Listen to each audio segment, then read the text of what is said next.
Graça e a paz, irmãos, tudo bem com vocês? Eu não sou jornalista, mas hoje eu quero trazer algumas informações para vocês, para que vocês tenham um pouco de entendimento também sobre a geopolítica e sobre tudo o que aconteceu de 1º de janeiro até o dia de hoje. Mas eu quero trazer para você de uma forma diferente. Eu quero que você coloque o seu fone de ouvido ou deite na cama antes de você dormir, ou também se você estiver no trânsito, quiser estar ouvindo, mas que seja algo não tenso, mas sim um informativo para você de tudo o que aconteceu. Eu tenho certeza que vai agregar bastante para você a geopolítica e ver como está se movimentando os Estados Unidos, a Rússia, a China e os acontecimentos que têm movido tudo para o princípio das dores. Então, fica comigo que você vai gostar, tenho certeza. Existe um momento em que as notícias deixam de soar como notícias e começam a soar como ecos de algo antigo. Não é que nunca tenha existido guerra, não é que nunca tenha existido ambição, mas existe algo diferente no tom, na frequência, na ousadia dos movimentos globais recentes. Nos últimos meses, o mundo assistiu a acontecimentos que isoladamente poderiam ser tratados como crises políticas, mas quando colocado lado a lado, formam um padrão. E a Bíblia nos ensina uma coisa muito clara: Deus não revela o fim de uma vez, mas ele revela padrões. Daniel viu padrões, Isaías, Zacarias e João em Apocalipse viu o resultado final desses padrões. Daniel capítulo 2 descreve uma estátua formada por reinos sucessivos, cada um mais instável que o anterior. O último não é forte como o primeiro, é misturado, é frágil, é dividido, é ferro com barro. O que nós estamos vendo hoje é exatamente isso. Potências fortes, mas sem consenso. Poderes militares gigantescos, mas instabilidade política global. A Venezuela entra nesse cenário não como ideologia, mas como ativo estratégico. A Venezuela possui as maiores reservas comprovadas de petróleo do mundo, cerca de 303 milhões de barris. Também possui ouro, coltã e indícios também de terras raras no arco do Orinoco. Durante anos, cerca de 70% do petróleo da Venezuela foi exportado para a China. Quando os Estados Unidos passaram a agir de forma direta, sem cronograma claro, isso não é improviso, é um domínio de recursos, algo que Daniel descreve em Daniel 11, quando ele fala de reis que controlam tesouros de ouro, prata e coisas preciosas. Daniel 11:43 vai dizer: "Mas apoderar-se-ão dos tesouros de ouro, de prata e de todas as coisas preciosas." O texto não fala apenas de um homem, ele fala de um sistema de poder. Aqui entra um ponto que muda completamente a leitura profética moderna. Durante décadas, o petróleo foi o centro do poder global, mas nós estamos entrando numa transição. Hoje a China consome cerca de 760 milhões de toneladas de petróleo por ano. O crescimento anual da demanda caiu para menos de 1%, quando nós já tivemos 5 a 8%.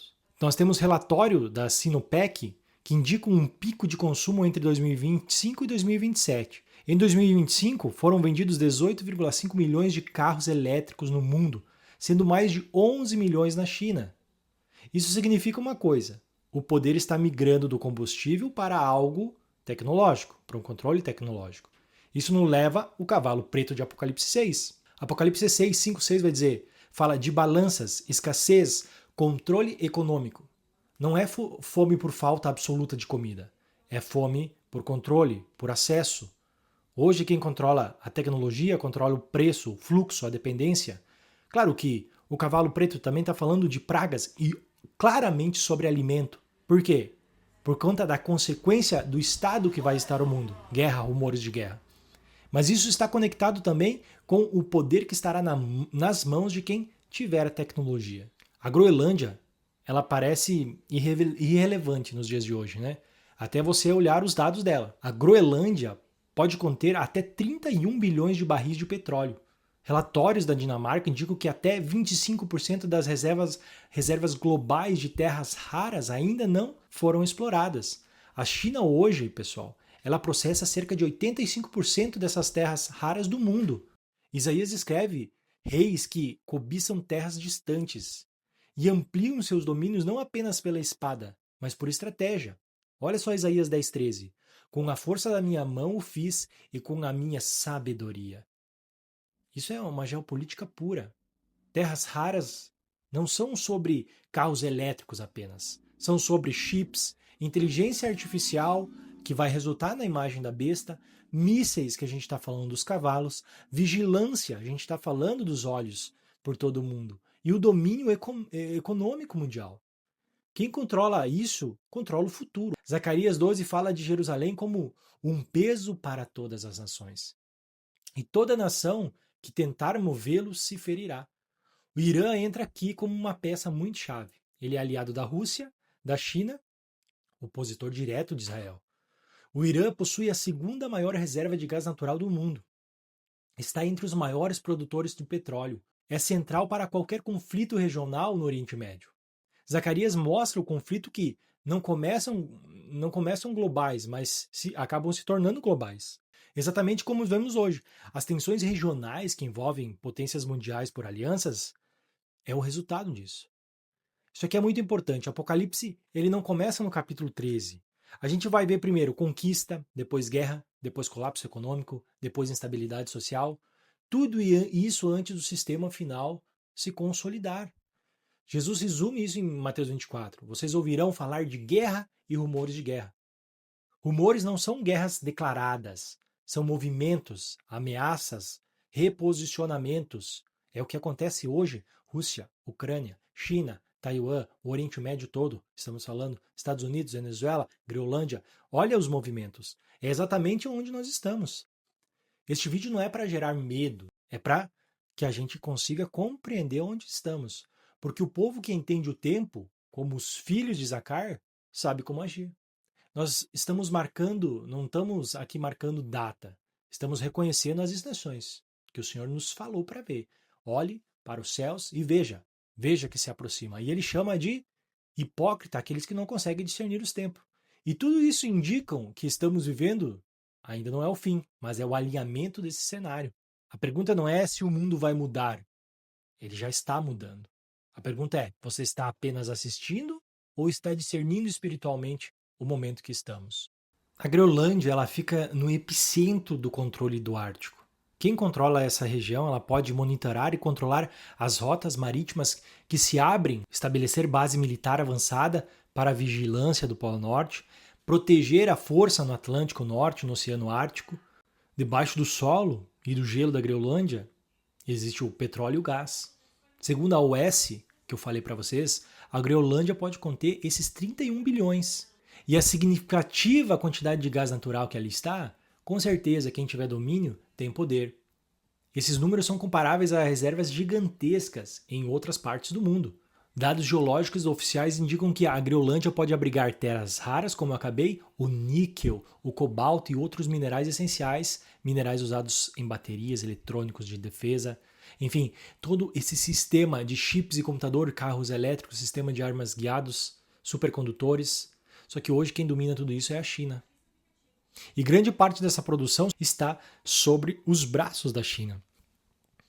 Para os Estados Unidos, a Groenlândia é muito mais do que petróleo ou minerais. Ela está localizada em um ponto que conecta a América do Norte, a Europa, a Ásia.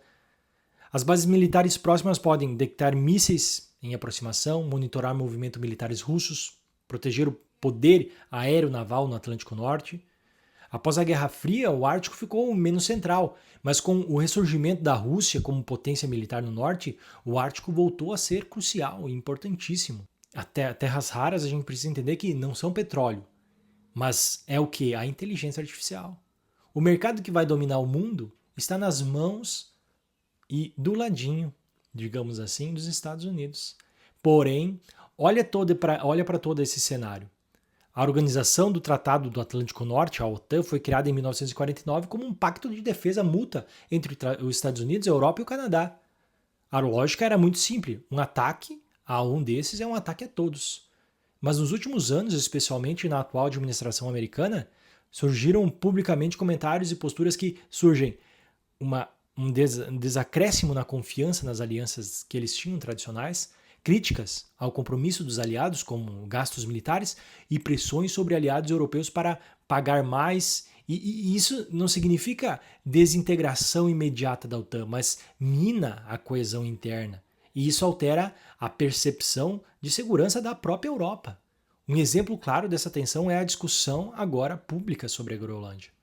Países europeus, especialmente a Dinamarca, deixaram claro que não aceitam ingerência externa sobre esse território. Quando o país começa a desconsiderar alianças de longa data, enfatizar ações unilaterais, priorizar interesses estratégicos sem consulta a aliados, isso pode gerar dois efeitos: a perda de confiança entre os aliados, ou seja, parceiros tradicionais começam a buscar autonomia, diversificar as alianças e depender menos desse guardião, Estados Unidos, como anteriormente tinha. A abertura para novos blocos de poder é o ponto-chave de tudo isso. Ou seja, quando um país deixa de ser a única referência global, outros crescem automaticamente em influência. O mundo multipolar não é teoria, é uma realidade que está em formação.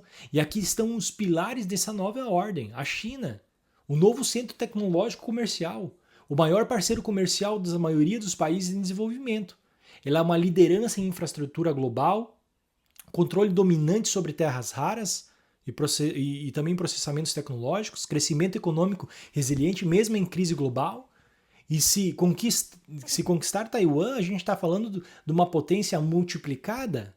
A Rússia, ela tem um poder energético militar no norte. Ela é uma exportadora de gás natural para toda a Europa. A Europa precisa dela. É a presença militar significativa no Ártico. A diplomacia muito forte com os países do Oriente Médio e Ásia Central. Ela tem uma boa comunicação. Agora, nós temos no outro lado os países árabes, o petróleo, as finanças, grandes reservas de petróleo e gás, crescimento acelerado do investimento em tecnologia, em energia renovável, o papel geopolítico central por sua posição no mapa de recursos. Ou seja, esses três blocos crescentes, a China, a Rússia e os países árabes, estão, cada um à sua maneira, preenchendo um vácuo que os Estados Unidos está deixando. Eles estão diminuindo essa cooperação tradicional com os aliados. As relações multilaterais ficam tensas, as instruções que antes funcionavam como pilares agora perdem força. Vocês percebem que aos poucos, nesse jogo de xadrez, os Estados Unidos está perdendo e dando o seu checkmate? Nós estamos muito mais avançados do que podemos imaginar. A Groenlândia é a localização, é recurso, é tecnologia. Não é sobre o território, obviamente. É sobre uma influência estratégica global. Só que isso está gerando essa tensão com a OTAN dos aliados tradicionais, e romper essa aliança é enfraquecer. E enfraquecer essa antiga ordem é dar lugar para a nova ordem mundial. E quem que está de olho em tudo isso? A China, a Rússia e o mundo árabe. Olha só, Daniel ele mostrou impérios sucessivos, cada um mais instável que o anterior. Isaías falou de nações que elevaram seu orgulho e se voltam contra o conselho de Deus. Zacarias apresentou que toda nação que tentar mover o peso de Jerusalém se ferirá. Apocalipse descreve fases de instabilidade antes da consumação final. O que nós estamos vendo não é aleatório, é uma sequência de movimentos, reações contra movimentos. O mundo está sendo reorganizado, pessoal. Não é em um dia que isso vai acontecer, mas é uma série de decisões estratégicas e alianças emergentes.